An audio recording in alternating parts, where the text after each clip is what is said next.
Saludo a los que veo, a Mara, a Mauricio, a Sonia, a Luis Orlando, a Sergio, y a Abril, a Yanina,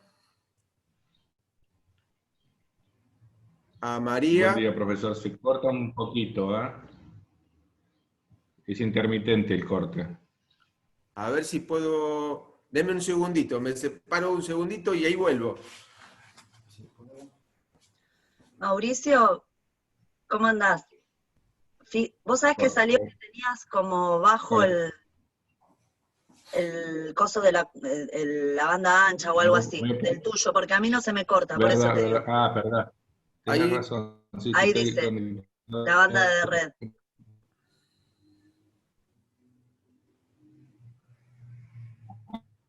ya, le hice mover. Gracias, Mara. bueno, y saludo también a Micaela que recién ingresó y a todos los demás que no llego a ver. A Sofía que también recién entró. ¿Me recibe Mauricio? 10 puntos. 10 puntos. Bueno, al pelo. Empezamos. El estado de familia. ¿Qué quiero que sepan? Primero, el concepto es un atributo de la personalidad, que exclusivamente corresponde a las personas humanas. Es un atributo vinculado a la posición o rol que una persona ocupa dentro de una familia determinada. Cuando se habla de estado de familia, se dice es padre, es hijo, es nieto, abuelo, sobrino, pariente, cónyuge, ¿sí? O es soltero, es decir, en relación al matrimonio que no tiene vínculo matrimonial, etc. Orígenes del término viene del derecho romano, cuando para ser sujeto de derecho se necesitaban 3 estatus, 3 estados. Un estado de libertad, porque se clasificaba a las personas como si el status civitatis, que estaba vinculado a si era ciudadano romano, si era peregrino o extranjero, y el status familiare, que era para saber si esta persona era, sui iuris, era el padre de familia o estaba sujeto a la potestad de un pater familia. El ciudadano, recuerden que la personalidad en el sujeto de derecho romano tenía que reunir las 3 calidades: libre, ciudadano romano y sui iuris, es decir, no estar sujeto a la potestad de un pater. Cuando llega el derecho moderno, se dan cuenta que al abolirse la esclavitud, desaparece el estatus de libertad, porque no hay otra forma posible, que es que el de la persona libre. Segundo, la Constitución iguala en materia de derechos civiles a los nacionales que a los extranjeros. Desaparece la idea de status civitatis como diferenciación, ¿no? Porque tanto extranjeros como nacionales tienen en la República Argentina iguales derechos civiles. Queda el estatus familiar, no ya como potestad o sujeción a la potestad de alguien con un poder superior dentro de una familia, sino como posición o rol, ¿no? que una persona ocupa en una familia determinada. Importancia, estado de familia nos interesa porque es la base de todo el derecho sucesorio ab intestato, es decir, sin testamento. La ley, los llamados a recibir la herencia de una persona que ha fallecido. La ley llama a los parientes, al cónyuge, a los hijos, a los parientes dentro del 4º grado de consanguinidad. Bien, entonces eso determina la necesidad de ir al estado de familia para saber quiénes son los llamados a recibir la herencia. El derecho de familia mismo tiene como base el estado de familia de las personas.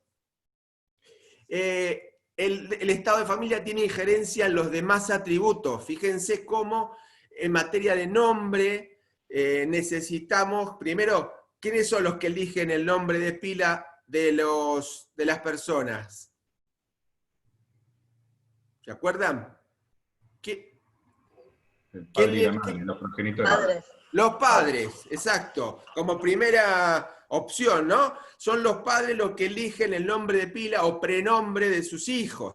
Entonces, parte de la base de que hay un estado de familia previo, que es el que determina e indica quiénes son los que deben hacer la elección. Lo mismo, el apellido que le corresponde a las personas es el apellido de los padres. En materia de, fíjense, en la incidencia del nombre también con el matrimonio. ¿Por qué? Porque el matrimonio establece un nuevo estado de familia entre las personas que se casan, ¿sí? Y también crea un parentesco entre cada uno de los contrayentes con la familia del otro. Es el llamado parentesco por afinidad. Vean la incidencia del nombre, como cualquiera de los contrayentes se puede agregar el apellido del otro, con o sin la preposición de, ¿sí? De acuerdo al viejo código, al nuevo código es así. Cualquiera de los que se casan puede agregarse el apellido del otro. Es una facultad. Ya les digo, y es sumándose la preposición de o sin ella. ¿Qué ocurre cuando alguno enviuda, uno de los contrayentes se muere? Si se agregó el apellido del otro, tiene la facultad de seguir utilizándolo. Cambio de estado civil. La persona de pasar casada pasa a ser viuda. Si mientras estaba casada se agregó el apellido del otro, cuando adquiere el estado de viudez o modifica el estado de viudez, lo va a poder mantener en tanto no se vuelva a casar o no forme una nueva unión convivencial. En materia de divorcio, ¿qué pasa con el divorcio? Que también modifica el estado civil del casado. Si se agregó el apellido del otro, en principio lo va a tener que dejar de usar, salvo que sea conocido por su actividad profesional o comercial bajo ese apellido. Entonces el juez del divorcio, lo va a autorizar, lo puede autorizar a continuar utilizándolo. Esas son cosas de nombre que no vimos la semana pasada, pero hoy, como se vinculan con el Estado, se los comento. El Estado también vincula con la capacidad.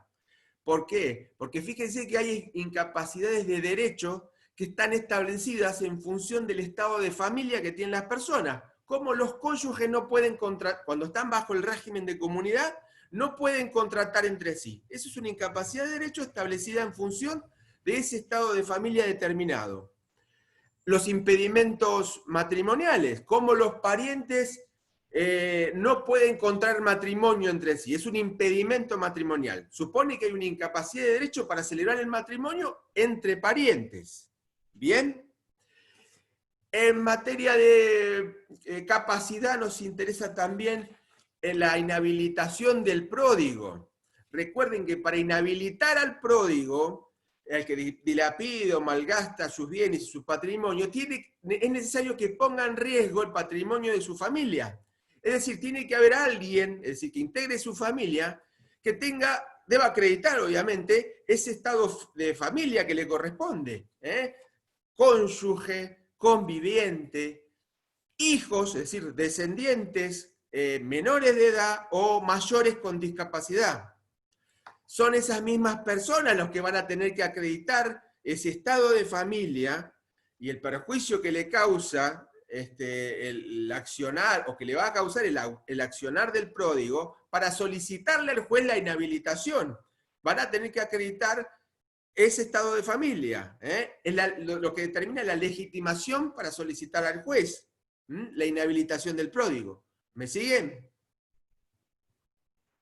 Bien. En materia de restricción o declaración de incapacidad, también incide la legitimación de los parientes. Fíjense que se establece que ¿quién puede pedir la restricción de capacidad o la incapacidad de otro? Puede pedirla al cónyuge si no está divorciado ni separado de hecho, la puede pedir el conviviente si no está separado, la pueden pedir los parientes dentro del cuarto grado, y si fuere por afinidad dentro del segundo, artículo 33, incisos B y C. El estado de familia incide también en los instrumentos públicos. ¿Por qué? Porque el oficial público no puede tener grado de parentesco con ninguna de las partes del instrumento. Artículo 291. Se prohíbe al funcionario público autorizar un instrumento cuando el que interviene en carácter de parte, su cónyuge, su conviviente, pariente dentro del cuarto grado o segundo de afinidad, y está personalmente interesado. El pariente, en el acto, en el instrumento que se refiere, en el acto que se instrumenta por esta vía. Lo mismo, no pueden ser testigos en instrumentos públicos los parientes del funcionario autorizante, artículo 295. En materia del proceso, fíjense que es causal de excusación o recusación de los jueces el estado de familia. ¿Por qué? Porque de las partes tiene un parentesco con el juez, necesariamente, y el juez le viene sorteado el expediente, necesariamente el juez tiene que excusarse de esa causa porque no tiene la imparcialidad suficiente para decidir sobre el asunto. Se debe excusar o eventualmente será recusado por la otra parte que descubra esta situación. Ahí el estado de familia determina la inhabilidad para ser testigo. ¿Sí? Uno no puede ofrecer como testigo en un juicio a su cónyuge o a un pariente consanguíneo. Es inhábil. Artículos 17, inciso 1 y 2, artículo 30 y 425 del Código Procesal Civil y Comercial. En el ámbito de derecho penal, el estado de familia interesa también, no nos corresponde a nosotros, pero se los comento. El primero como bien jurídico determinado, tutelado, el estado de familia en los delitos vinculados a los matrimonios ilegales o a la supresión o suposición del estado civil y la identidad, artículos 134 a 139 bis del Código Penal. En determinados casos el estado de familia es excusa absolutoria, ¿sí? Vinculado a los delitos contra la propiedad de hurto, defraudación o estafa entre parientes. Puede servir para excusarlo. 185 del Código Penal, el parentesco en esta clase de delitos. En otros delitos, como son los delitos contra la vida o la integridad física, el parentesco determina un agravante de la figura penal. Por ejemplo, el caso del 80, inciso 1, el homicidio agravado por el vínculo familiar, supone una pena mayor. Bueno, en todos estos aspectos, la mayoría de derecho civil, estos que les comenté de derecho penal, tiene incidencia e importancia el estado de familia.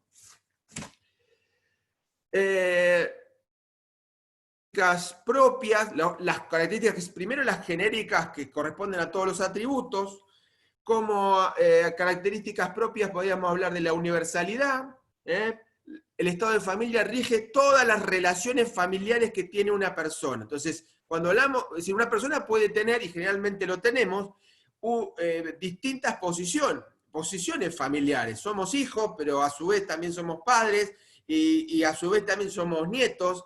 Entonces, el estado de familia congloba todas estas posiciones familiares que nosotros tenemos. Obviamente que cada una de estas situaciones que se crean van a tener un contenido independiente, porque los deberes y derechos son distintos, ya sea que nos encontremos en el rol de hijo que en el rol de padre o en el rol de cónyuge.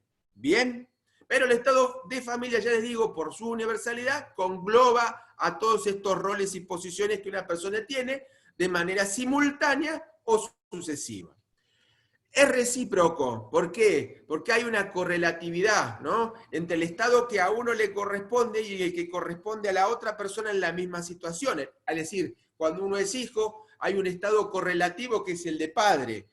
O cuando uno es cónyuge, hay un estado correlativo que corresponde a otro, que es el de cónyuge también. Esa correlatividad puede faltar en el momento en el que por ahí se pueda producir la muerte del otro, ¿no es cierto?, del otro que está en la situación, del padre, o en su caso del cónyuge. O hay un supuesto en el que esa correlatividad no existe, que es excepcional, que es en el caso de la soltería. Es decir, el soltero no tiene un estado correlativo con nadie, porque lo que tiene es ausencia de vínculo matrimonial. cuando se tiene que definir el estado de familia de una persona soltera en un instrumento, se consigna esa situación, pero además se le agrega de quién es hijo. Es hijo de fulano y mengano. Esa es la forma en la que el estado de familia es redactado en los instrumentos públicos, en materia de soltería. Indivisibilidad, sí, y oponibilidad erga omnes, como todos los atributos. Una vez que estoy emplazado en ese estado de familia, lo pongo a toda la sociedad, es decir, a la otra parte de la situación jurídica, a los miembros, a los restantes miembros de la familia y a la sociedad toda. Está fuera del comercio, como todos los atributos, no se puede enajenar, no se puede embargar, no se puede renunciar, no se adquiere ni se pierde por la prescripción, no puede ser objeto de transacción. Sin embargo, lo que sí puede ser objeto de una transacción son los derechos patrimoniales que vienen anexos a un estado de familia. Por ejemplo, un hermano no reconocido no podría,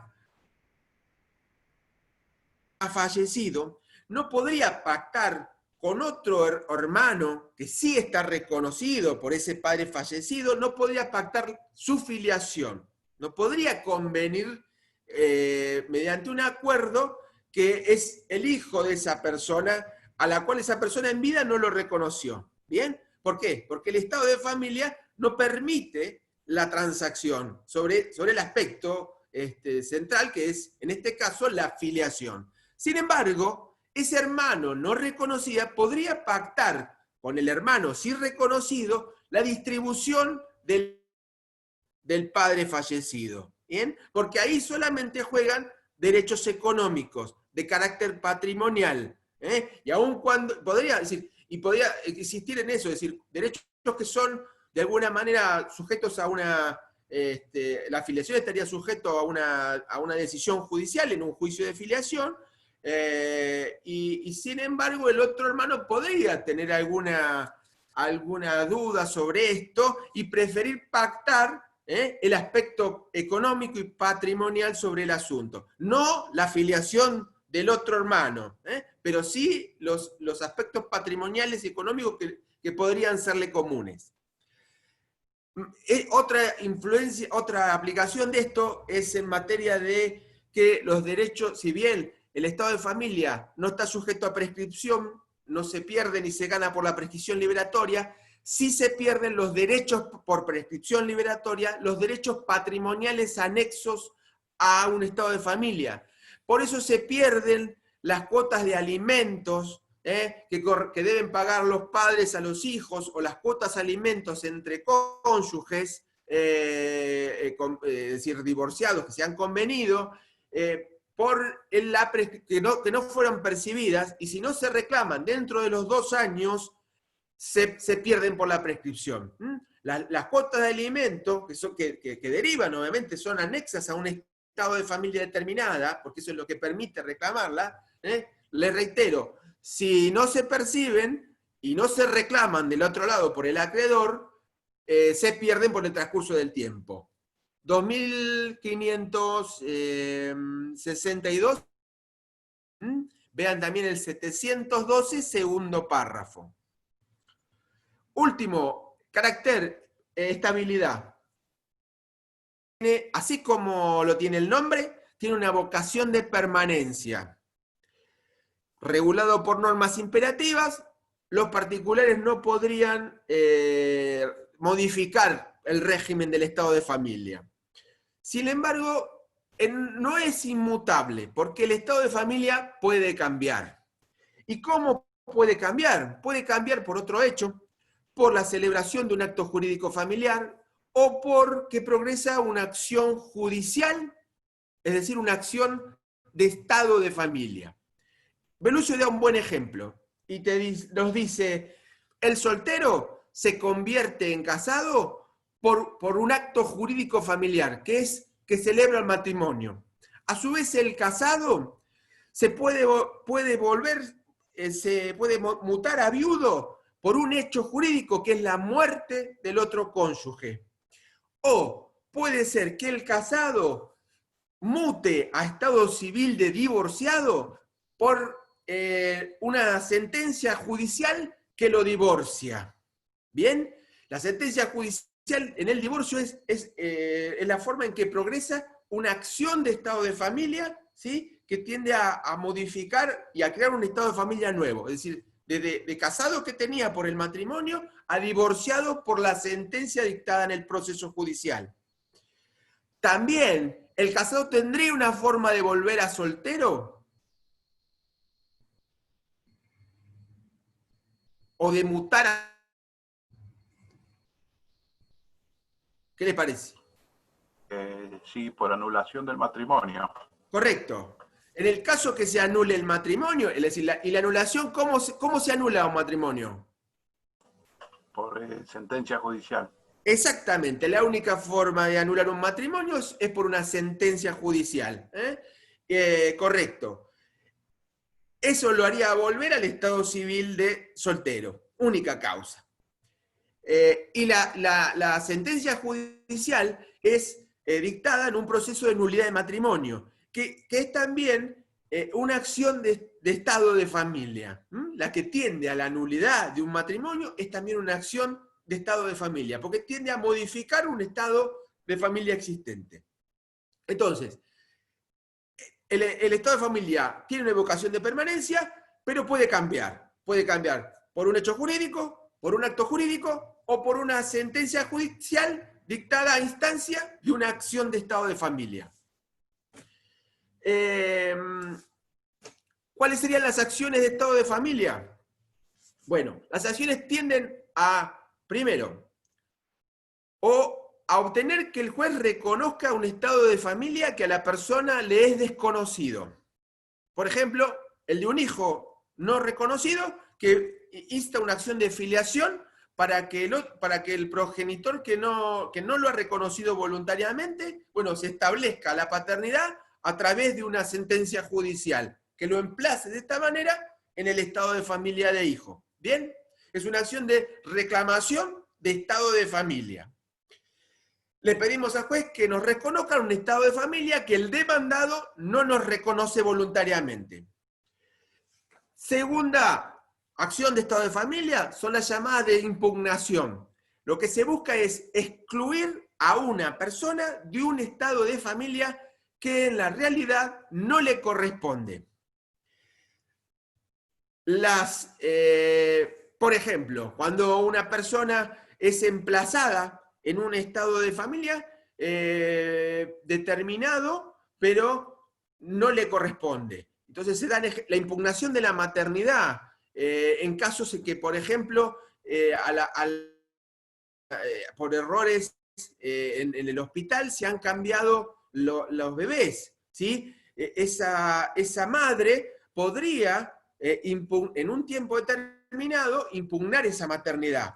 O aquel que efectúa, o la paternidad que viene impuesta como presunción en materia de filiación, cuando los hijos nacen durante el matrimonio, hay una filiación, la filiación por naturaleza, que se presume que el padre o la madre o el otro progenitor es el que corresponde, el cónyuge de la persona que dio a luz es el progenitor. Entonces esa presunción se puede romper porque en realidad tal vez no exista el nexo genético y esa persona y de quien se trata era hijo de otro y no del marido de la mujer que dio a luz. ¿Bien? Entonces daría lugar a una impugnación de la paternidad. ¿Bien?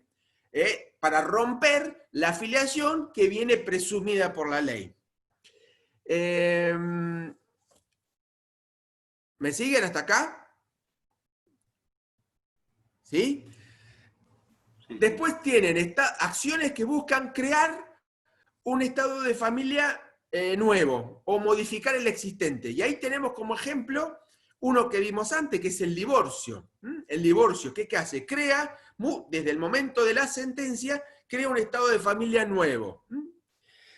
Otro que crea un estado de familia nuevo ¿Por qué? Porque es la que no había nada antes que eso, ¿sí? El estado de hijo adoptivo y de padre adoptivo viene recién con la sentencia de adopción dictada en el juicio de adopción. Esta también es una acción de estado de familia. Lo interesante es que en los juicios de adopción y en el juicio y particularmente en el juicio de divorcio se entiende que las sentencias son constitutivas, ¿no? Que constituyen un estado de familia nuevo, pero lo hacen desde el momento de la sentencia, de ahí hacia el futuro. Por eso el casado estaba casado hasta el mismo día de la sentencia firme de divorcio. Y de ahí en adelante es divorciado. Sin embargo, en las acciones de estado de familia que son de reclamación o de impugnación, los efectos de la sentencia se retrotraen al momento en que se origina la situación que es reconocida o desconocida. Se dice, bueno, fulano no era el hijo, se presumía la paternidad de tal o cual persona que es del demandado, pero probamos que no era el hijo. Entonces, esa sentencia va a ser declarativa y va a declarar que esa persona no fue el hijo desde el mismo momento en que el accionante no fue de su concepción. O lo mismo, cuando una persona reclama la calidad de hijo, en la acción es de reclamación del hijo extramatrimonial no reconocido. La sentencia que lo emplaza en ese estado de familia va a tener un efecto retroactivo, porque se va a retrotraer hasta el momento de la concepción del accionante, del que reclama su filiación. ¿Me explico? Las sentencias de reclamación de estado de familia o de impugnación de estado de familia son sentencias retroactivas.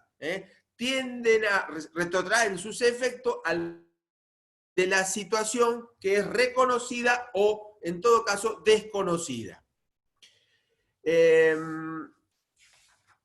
Otro tema que me interesa, les voy a dar unos, para que vean ejemplos.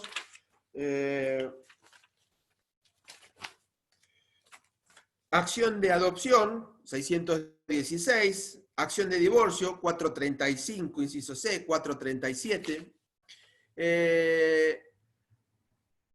Acciones de reclamación de estado de familia, las que buscan producir un emplazamiento en un título de estado de familia, 582 a 587. Acciones de impugnación de estado, que buscan que el juez desplace a una persona, es decir, esta vez que lo saque, que lo desplace en un estado de familia que no le corresponde. Acción de nulidad de matrimonio es una, 424, 425. Acción de filiación presumida por la ley, 591. Impugnación de la maternidad, 588. Impugnación de filiación presumida por la ley, 589. Impugnación del reconocimiento del hijo extramatrimonial, 593. Acción de nulidad de la adopción, 634, 637. Otro tema es el título de estado de familia y la posición de estado de familia. El título supone que la persona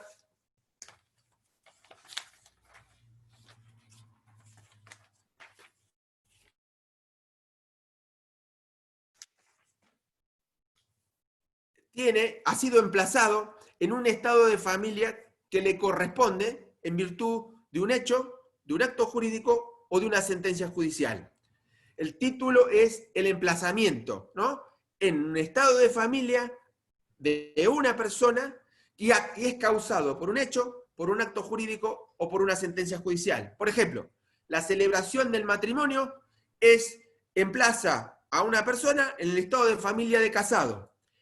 El matrimonio va a ser, el acto matrimonial es el título de estado de cónyuge respecto del otro y también oponible a toda la sociedad.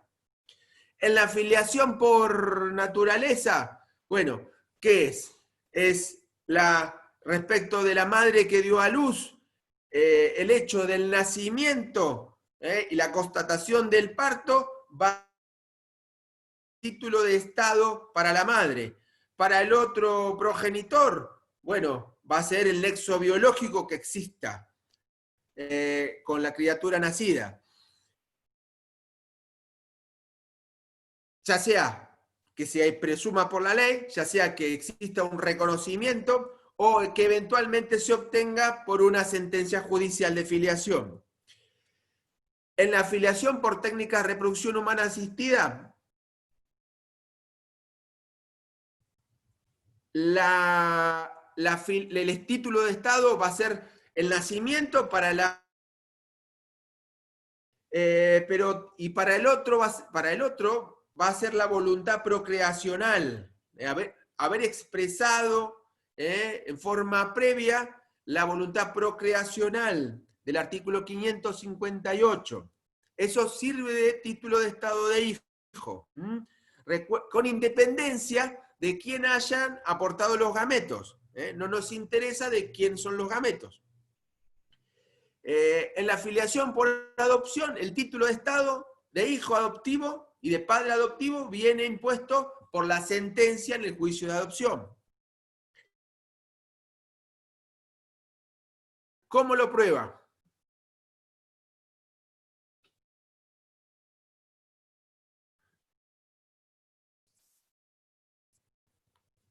Lo pregunto, de vuelta. El que tiene un título de Estado de familia, ¿cómo lo prueba? Con un acta, un certificado. ¿Y cómo se llama eso? Las partidas. La partida. Sí. La partida. ¿La partida qué son? Son los asientos o inscripciones de los nacimientos, los matrimonios o las defunciones que se realizan en los libros específicos, es decir, de nacimientos, matrimonios, defunciones, que llevan los registros del estado civil y capacidad de las personas.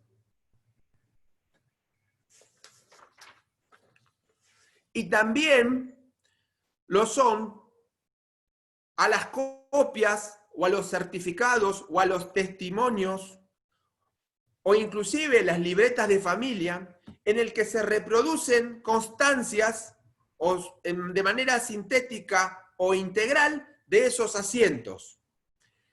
La partida es un instrumento público que va a permitirnos probar, entre otras cosas, el nombre, el sexo, la afiliación, es decir, la filiación, ¿sí? En el caso de la partida de nacimiento, si es una partida de matrimonio, nos va a permitir probar el hecho de celebración de un matrimonio, y si es de defunción, nos va a permitir probar la muerte de esa persona.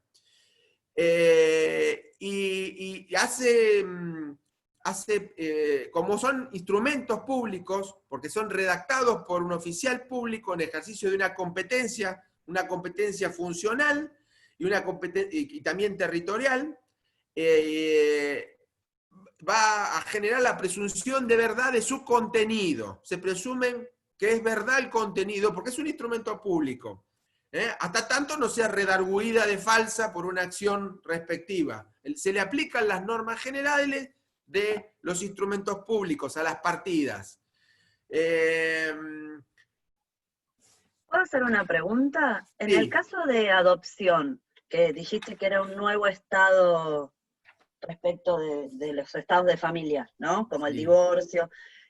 ¿Cómo es a través de un certificado? ¿Cómo lo certifico yo? ¿Hay un certificado de adopción? No, hay sentencia.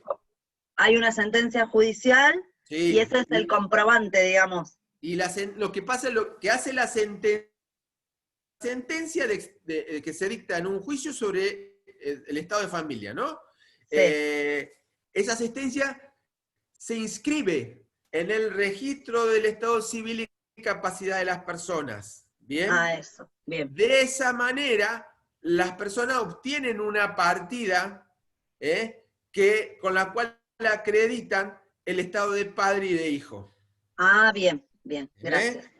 No, por favor. Lo mismo pasa en el divorcio. ¿Cómo sabemos que una persona está divorciada? Porque en el juicio de divorcios, el juez, la jueza, ordena al final la inscripción de la sentencia en el registro del estado civil y capacidad de las personas. ¿Y dónde les parece que él va a anotar? Al margen ¿Al margen de qué? de la de la inscripción parte. en el libro de matrimonios. Eso. En el acta En el libro matrimonial. de matrimonio, pero al margen de la partida de matrimonio, desde el asiento, es decir, se denominan, cada foja del libro es un acta, en el que se hace constar el matrimonio. Esa es la partida y las copias que se sacan de ella. Cuando hay que modificar en alguna medida la partida, y se hace por vía judicial, se anota en el margen. La sentencia de divorcio se anota en el margen de la partida de matrimonio de los que en su momento se casaron. Y esa es la prueba que nosotros podemos ir con dos formas de probarlo. Primero con la sentencia. Probamos que estaban divorciados. Trae la partida de matrimonio y también trae la sentencia de divorcio. Pero si la inscribió en el registro de las personas, entonces directamente viene con la partida de matrimonio con la anotación al margen de la sentencia. Esa sería la prueba del nuevo estado civil. Bien.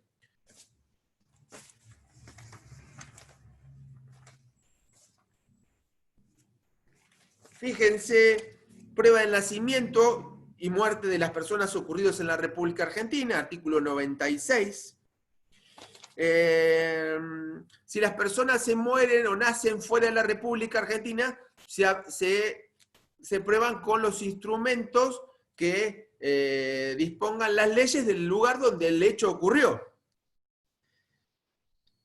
Y para hacerlo valer en la República Argentina hay que legalizarlos previamente, de acuerdo a lo que dispongan los convenios internacionales. Generalmente esas partidas que vienen de otro país, por hechos de nacimiento, matrimonio, muerte, es de un convenio internacional que se denomina el convenio que genera la apostilla de La Haya, sobre legalización internacional de documentos. O en su defecto, si no rige ese convenio respecto de ese país, que son muy pocos en realidad los que no están adheridos, es a través de las legalizaciones pertinentes, a través del consulado y Ministerio de Relaciones Exteriores. También sirve de prueba del nacimiento de hijos de argentinos en el exterior, y también para acreditar la muerte de los ciudadanos argentinos, los certificados de los asientos en los registros consulares. Se pueden anotar en los consulados, en el exterior, la muerte y el nacimiento, la muerte de ciudadanos argentinos y el nacimiento de sus hijos. Es decir, el cónsul cumple en el exterior una función también de carácter notarial. Entonces, lleva este registro y los certificados que expida nos sirve para probarlo. ¿Podemos una partida emitida en el extranjero, podemos inscribirla en el registro de las personas de nuestro país?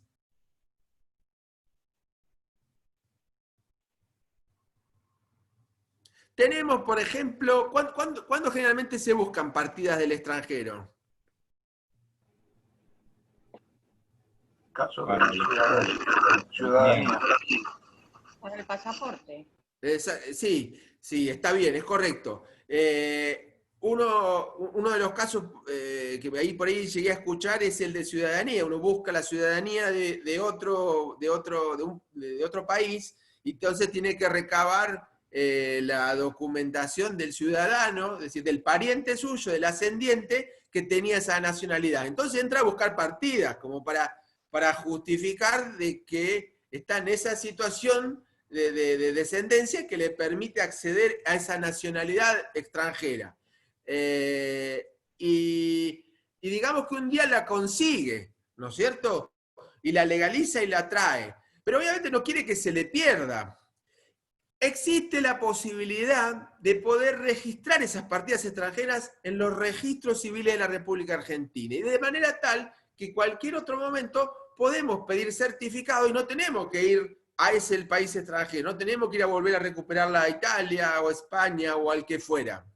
Eso está previsto obviamente que tienen que venir legalizadas y traducidas al idioma español, al castellano, por traductor público matriculado. Y se inscriben en libros especiales que lleva el registro civil, cada uno de los registros civiles de la República Argentina. Artículos 74 y 76 de la ley 26.413. Fíjense, Y si nos falta la partida, ¿qué hacemos? Si el registro se quema, si el asiento es nulo, estos hechos se pueden acreditar por otros medios, ¿sí? Es lo que se denomina prueba supletoria del Estado Civil. Artículo 98 del Código Civil y Comercial. El registro puede faltar por haberse perdido, quemado, destruido por una situación de guerra, incendio o cualquier otro estrago. El asiento puede haber sido no hecho. ¿Por qué? Por una omisión, error del empleado del registro. O porque el nacimiento, o el hecho de que se trata, no fue denunciado por los progenitores. Entonces el asiento no está realizado. El instrumento puede ser nulo. ¿Por qué? Porque no tenía competencia funcional el jefe del registro, porque no le falta la firma del oficial público que tiene que redactarla, porque falta la firma de los contrayentes o de alguno de ellos en el matrimonio, por ejemplo. Lo afectan las causas de nulidad de los instrumentos públicos en general. Entonces no tiene valor probatorio.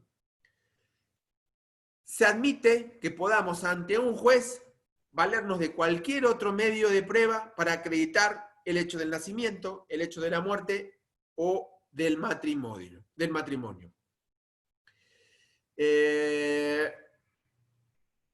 Y ahí, ¿qué vamos a utilizar? Vamos a utilizar la libreta de familia, si nos habían expedido, los asientos en los libros parroquiales, si nos bautizaron o si nos casamos por iglesia, el pasaporte o cualquier otro documento que haya sido expedido en algún momento sobre la base de la partida, si la partida existió. Eso se denomina prueba supletoria del Estado Civil. ¿Qué artículo, perdón? 98. Gracias. También rige en materia de matrimonio por el 423, segundo párrafo. Tenemos que acreditar, es decir, para acceder a la prueba supletoria, tenemos que convencer al juez, es a través de un proceso judicial, deberíamos acreditar la imposibilidad de obtener la partida por alguna de estas circunstancias, porque el asiento no se hizo, porque el registro falta, o porque la partida es nula, el instrumento público es nulo. Un último tema de estado de familia, que es, ustedes lo tienen que oponer al título de estado de familia, que es la posesión de estado. La posesión de estado es el disfrute en los hechos de una posición familiar determinada. Pero ya le digo, es en los hechos, con independencia de si la persona involucrada en esa situación familiar tiene o no tiene título de estado de familia. Entonces nos encontramos con varias situaciones. Tenemos el que tiene título de estado de familia y además también tiene posesión de estado. Por ejemplo, dos personas se casan y, es decir, contraen matrimonio, celebran el matrimonio, con lo cual tienen de familia, y a posteriori se van de luna de miel, vuelven y viven juntos y se tratan como si fueran cónyuges. Es decir, que estas personas tienen título de estado de familia y además posesión de estado de cónyuge. Tienen título de estado de cónyuge porque celebraron el matrimonio, pero también tienen la posesión de estado porque se tratan como cónyuges, se dispensan el trato de cónyuges. Segunda situación, título de estado de familia sin posesión de estado. Estas dos personas que en algún momento se casaron, se contrajeron matrimonio y siguen casadas porque no se han divorciado por sentencia judicial, tal vez ni siquiera iniciaron el proceso de divorcio, pero se encuentran en la actualidad separadas de hecho, sin voluntad de unirse, no se comunican. Será que no tienen ni siquiera hijos en común, así que no tienen necesidad de hablarse. ¿Bien? Entonces nos damos cuenta de que, aun cuando existe si uno les pregunta el estado de familia, son casados, porque siguen teniendo ese mismo título de estado que no han modificado a través de una sentencia de divorcio. Sin embargo, no tienen en la actualidad posesión de estado de cónyuge. ¿Bien? Porque no se tratan como cónyuges. En ese caso hay título de estado, sí, pero no hay posesión de estado de cónyuge. Y los otros dos casos son cuando hay posesión de estado, pero no hay título de estado. Tenemos dos personas que conviven y en una misma casa durante años, y inclusive pueden tener hijos, y si uno lo mira desde el punto de vista de afuera, son dos personas casadas, son un matrimonio, o por lo menos eso es lo que uno piensa, o es la forma en que ellos se tratan. Pero nunca fueron al registro civil, nunca pasaron por el registro civil, nunca celebraron el matrimonio. Entonces, podemos decir que esas personas tienen una posesión de estado de cónyuge, pero no tienen título de estado de cónyuge. ¿Por qué? Porque no celebraron el matrimonio. ¿Bien? ¿Les sirve para algo esto? No les sirve, la posesión de estado de cónyuge no sirve para reclamar ningún efecto civil del matrimonio. No sirve.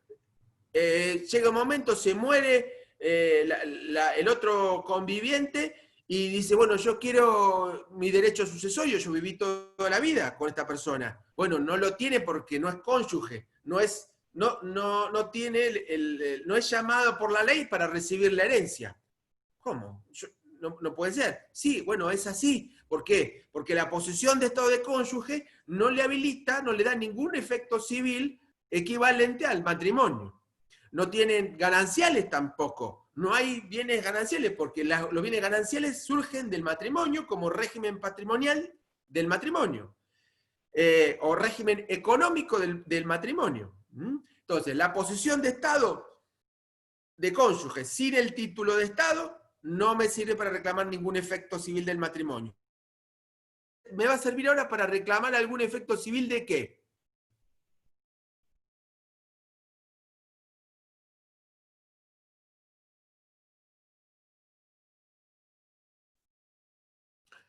De la unión convivencial. ¿Bien? La unión convivencial está regulada.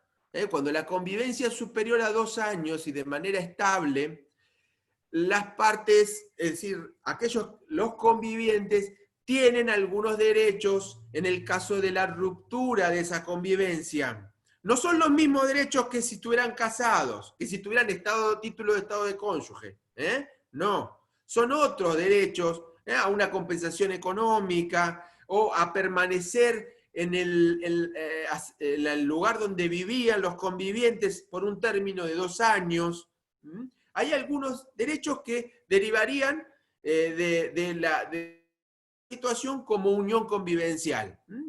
Antes no tenían ninguno, salvo en materia de seguridad social, pero el código que le conviviente, cuando la convivencia tenía más de 2 años.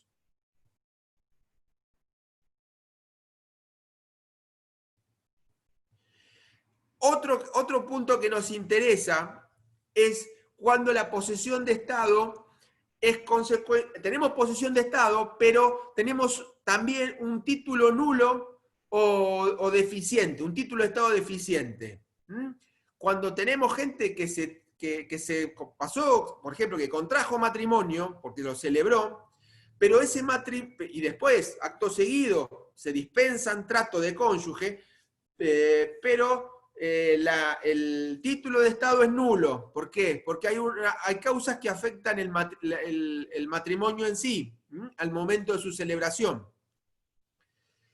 Bueno, ¿cuáles serían las aplicaciones que nos interesan de posesión de estado?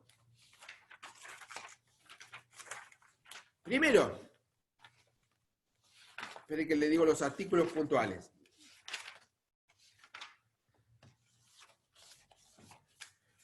...584... sirve para, en el marco del proceso de filiación extramatrimonial, una acción de reclamación de filiación extramatrimonial. La posesión de Estado debidamente acreditada en juicio tiene el mismo valor que el reconocimiento, siempre que no fuera desvirtuada por prueba en contrario sobre el nexo genético. Tenemos un hijo que no, por ejemplo, que no ha sido reconocido por el padre, sin embargo, es un hijo extramatrimonial, por eso tampoco no funciona ninguna presunción. Y ese hijo, en un momento, sin embargo, ya le digo, aunque no ha sido reconocido, el padre lo trata como hijo, ¿sí? Lo viene, le provee alimentos, lo visita, lo lleva a la plaza, festeja su cumpleaños, existe trato de hijo, ¿sí? Y eso es lo que también califica la posesión de Estado, el trato de esa relación familiar en los hechos. Pero el hijo, si tiene que acreditar su estado de familia respecto de esta persona que lo trata como hijo, en realidad no tiene nada. ¿Por qué? Porque le falta el reconocimiento, y si el otro no lo realiza voluntariamente, fuerza al hijo en algún momento a iniciar una acción judicial para emplazarlo en ese estado de familia, que es una acción de reclamación de estado de familia. En ese juicio, el hijo le sirve acreditar el hecho de que esta persona, el demandado, durante un tiempo determinado, lo trató como hijo. Es decir, tuvo posesión de estado de hijo. Y eso sirve para convencer al juez y que dicte una sentencia a su favor que lo emplace en ese estado. Eso sirve en la medida, la posesión de estado me va a servir en la medida de ¿qué? De que la prueba del nexo genético, que la prueba de ADN sea concordante. ¿Bien? O bien que la prueba de ADN, la prueba genética, no se haya podido hacer. ¿Por qué? Porque la persona se niega, porque está ausente y no lo encontramos, ¿sí? Para someterse a la prueba, porque ha fallecido y los restos han sido cremados, y tampoco tenemos parientes con a quien hacer el cotejo. En esas circunstancias, la posesión de Estado va a valer como si fuera equivalente al reconocimiento que el demandado no hizo. Pero para el juez, la posesión de Estado va a tener entidad debidamente acreditada en el proceso para dictar una sentencia favorable de filiación respecto del accionante. Ahora, no me sirve de nada la posesión de Estado si el demandado prueba que biológicamente, es decir, genéticamente, el accionante no es el hijo. Si la prueba de ADN da que no hay correspondencia entre el actor y el demandado, la acción se rechaza. La posesión de Estado no me va a servir si hay prueba del nexo genético. Es decir, de que el nexo genético, el nexo biológico no existe. ¿Se entiende? 584.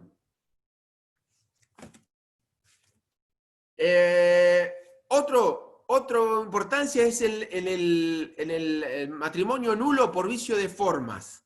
Cuando no se han cumplido con las formas esenciales en la celebración del matrimonio, la posesión y el matrimonio puede anularse por ese vicio de formas. La posesión de Estado posterior va a convalidar el matrimonio y lo va a subsanar. Faltó en el matrimonio que le dieran lectura a los contrayentes, no se cumplió con el 431. Nos falta la firma de un testigo, de los testigos del acto. Bueno, alguna causa que dé lugar a la nulidad del matrimonio, bueno, es subsanada con la posesión de cónyuge posterior. Es decir, después que celebraron el matrimonio, estas dos personas se fueron de luna de miel y acto seguido, cuando volvieron, se fueron a vivir juntos. Eso fue posesión de Estado y convalidó al matrimonio que era nulo por vicio de forma. No vamos a poder demandar la nulidad del matrimonio por ese vicio de forma, en tanto y en cuanto la posesión de Estado de cónyuge la convalidó a posteriori. 423. La posesión de Estado sirve para la adopción de personas mayores de edad, se pueden adoptar personas mayores de edad siempre y cuando haya habido posesión de estado de hijo durante la menor edad.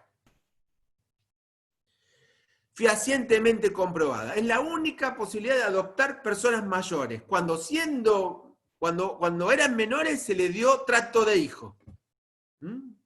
597.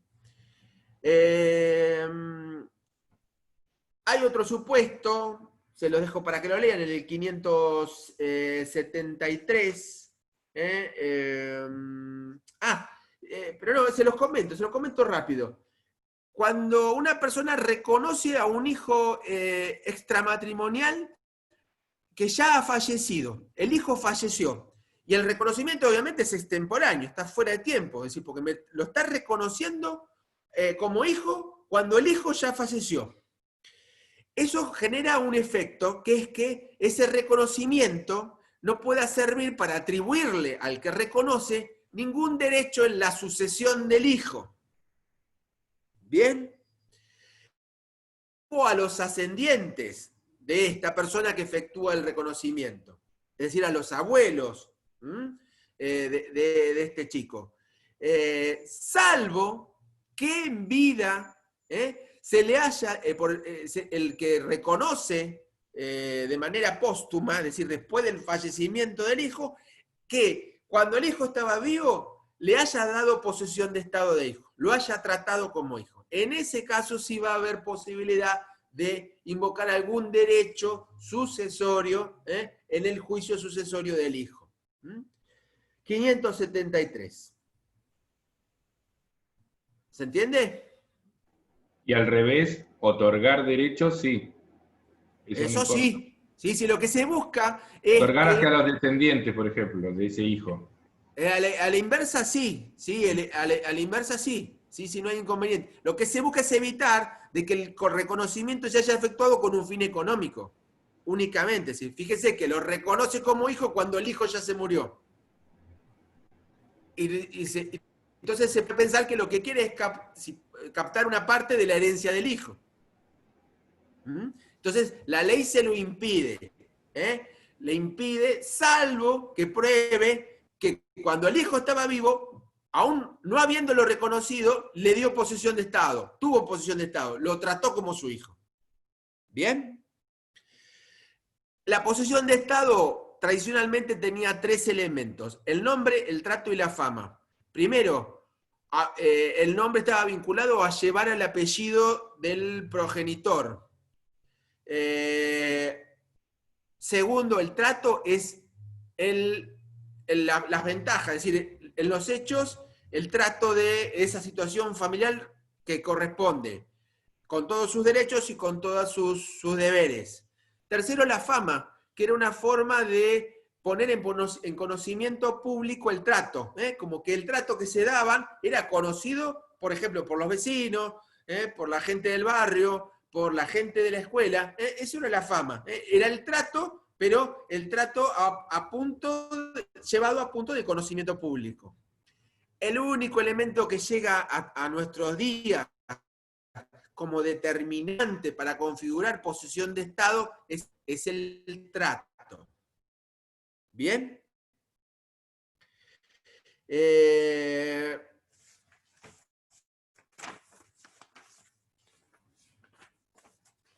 Última cosa que quiero decirles sobre esto es, ustedes pueden ver lo que es la historia en materia de registro civil.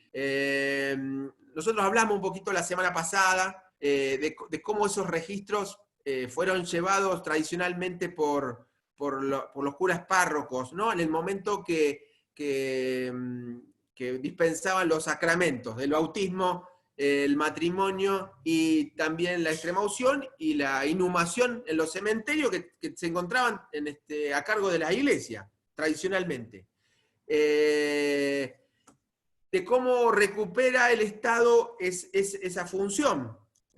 Y de esa manera se produce un proceso que se denomina de secularización. Cuando la unidad religiosa en Europa se pierde, son los reyes primero los que toman algunas disposiciones para regular la materia, sobre todo el vinculado a personas que no profesaban la religión católica. Ese proceso, y posteriormente hay un hecho que es determinante, que es la Revolución Francesa, ¿no? La Revolución Francesa establece la libertad, el matrimonio civil como único matrimonio, como matrimonio obligatorio. Y esas ideas son las que después van mutando los criterios que existían hasta ese momento. Una cosa que yo quería rectificarles de hablado la semana pasada, porque ¿se acuerdan que no había en su Código Civil, allá en 1870, que entra a regir el 1 de enero del año 1871, no había civil, sino que mantenía el matrimonio religioso, el matrimonio canónico, o el matrimonio, el culto al que las personas pertenecieran, como matrimonio válido. Sí quiero hacer la aclaración de que lo que Cibeles reguló es en materia de nacimientos y en materia de defunciones, él reguló sobre partidas que expida el registro civil. Ya pensó sí en materia de nacimientos y en defunciones que las partidas para acreditar el estado civil de las personas tenían que ser expedidas por registros del Estado, por estos registros civiles del Estado. Se mantuvo en la misma situación en materia de matrimonio, y el matrimonio tenías que hacerlo por iglesia, celebrarlo por iglesia, y era válido en esa manera, y la partida era la que se obtenía del libro parroquial, pero en materia de nacimientos y de funciones lo sujetó a registros que en ese momento dispuso que debían crear las municipalidades. Era el artículo 80 del Código Civil de Vélez-Sarsfield. Sujetó el nacimiento y la defunción a su prueba a través de las partidas de los registros civiles que tenían que crear las municipalidades. Esto se modifica con la ley de matrimonio civil, es decir, acá se instaura el matrimonio civil obligatorio sin distinción de credos. Es a partir del año 1887, en la presidencia de Juárez Celman, con una gran inmigración europea. Y lo que interesa también es que de esa manera los registros civiles ya tenían un libro especial para matrimonios, y era la partida de matrimonio expedida por el registro, en la que juntamente en el caso de nacimientos de funciones con el libro respectivo de ese mismo registro. Pero lo que cambia es quién lo tenía que crear a los registros. Y lo pasa de la órbita. La ley de matrimonio civil corrige ese artículo 80 y dice que tienen que ser creados por las legislaturas de las provincias. Ahí es donde se traslada la órbita del registro de las municipalidades a las provincias. Por eso es que no llega que los registros civiles son provinciales. Existe una ley en la provincia de Buenos Aires, que es la 14.078, que es la ley orgánica de los registros civiles. Se llaman en la provincia registro de las personas. Y entonces en cada provincia argentina van a tener un registro civil, que por supuesto va a tener su sede o central o cabecera bajo una dirección general en la capital de la provincia, y después delegaciones en el interior de cada provincia. Esto genera primero que hay una multiplicidad de normas legales orgánicas, así como la 1478 está en la provincia de Buenos Aires, en cada provincia tienen una ley orgánica del registro civil. Como probar el estado civil de las personas, y no es una cuestión menor, lo que hay es una regulación nacional que busca uniformar la actuación de todos los registros provinciales. En su momento fue el decreto 8204 del año 63. Y actualmente es la ley 26.413, que va a decir, bueno, cómo se organizan los registros, cuáles son los libros que tienen que llevar, cómo se tienen que efectuar los asientos, qué valor tienen las copias o extractos o testimonios o libretas de familia que se expiden de esos asientos, cómo se rectifican los asientos. Recuerden que como regla general los asientos de inscripción se rectifican por vía judicial, de rectificación de partidas. Es un proceso judicial. Salvo que exista en la partida un error grosero de carácter material que es fácilmente advertible con el cotejo de otros instrumentos públicos. Por ejemplo, consignó en la partida mal el nombre de uno de los padres, porque tiene un error ortográfico. Bueno, eso no es necesario ir a la justicia. Administrativamente se puede resolver. Se coteja con otro instrumento público en el que está correctamente consignado el nombre del padre, del declarante, y en esas circunstancias se corrige administrativamente. Pero es por excepción, ¿no? Por excepción se puede rectificar ante un error material con el cotejo de otros documentos públicos. Como regla, las partidas se rectifican por vía judicial, en un proceso de carácter sumario. Bueno, eso es lo que les comento sobre este tema. Lo escucho todas las dudas que tengan.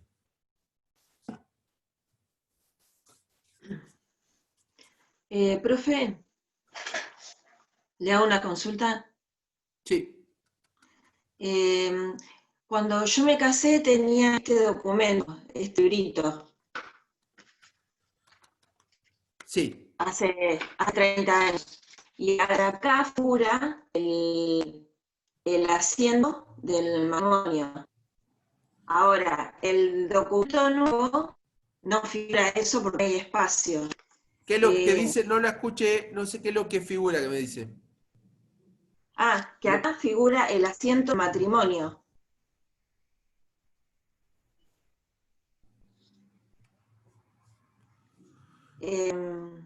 O sea, en el documento nuevo, ¿no? Que es un práctico.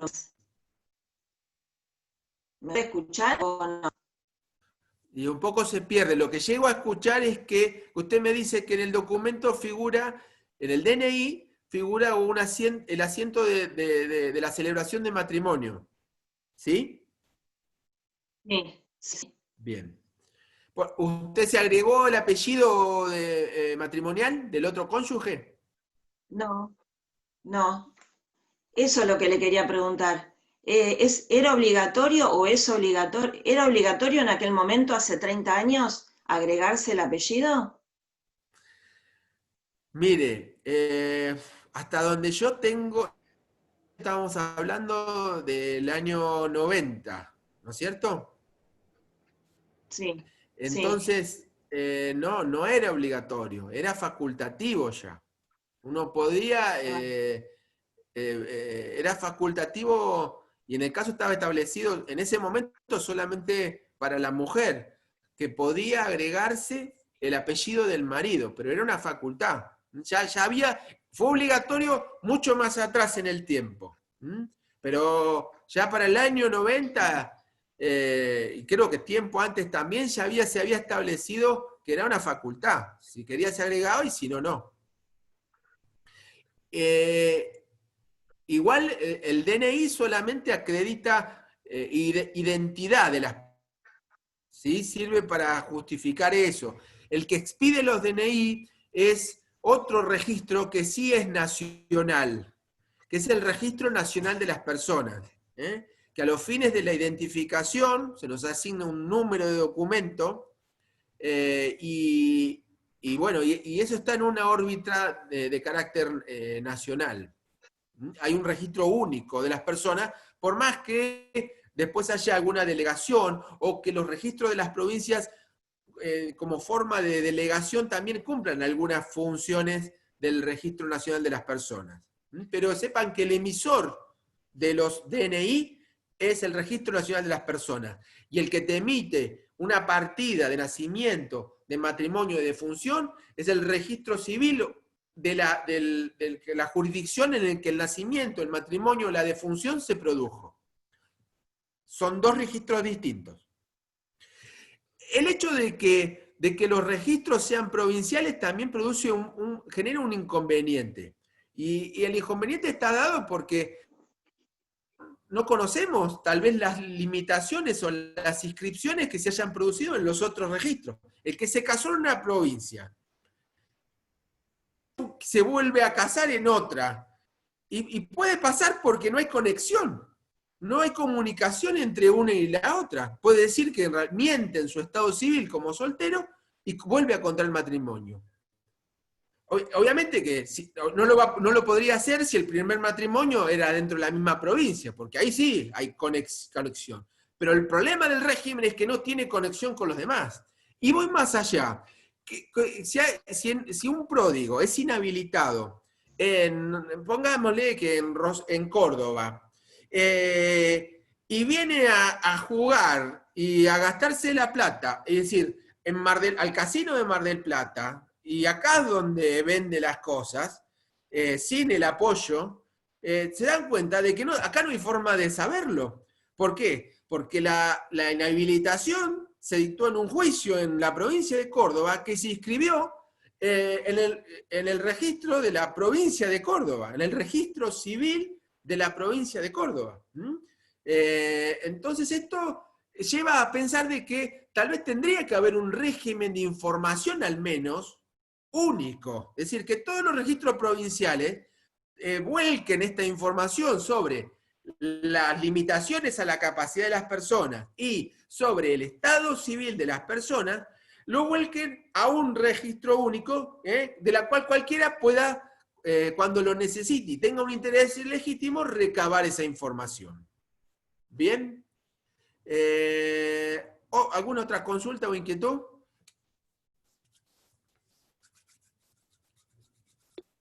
Profe, Sí. mi pregunta está relacionada al examen. ¿La hago ahora o hay que esperar a...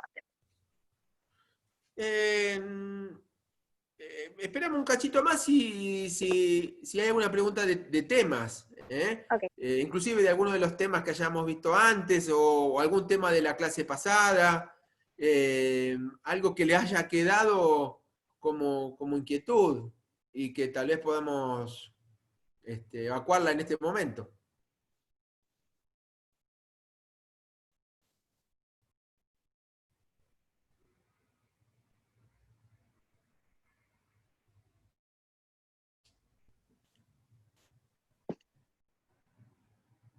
Bueno, están todos muy tranquilos, están todos muy seguros.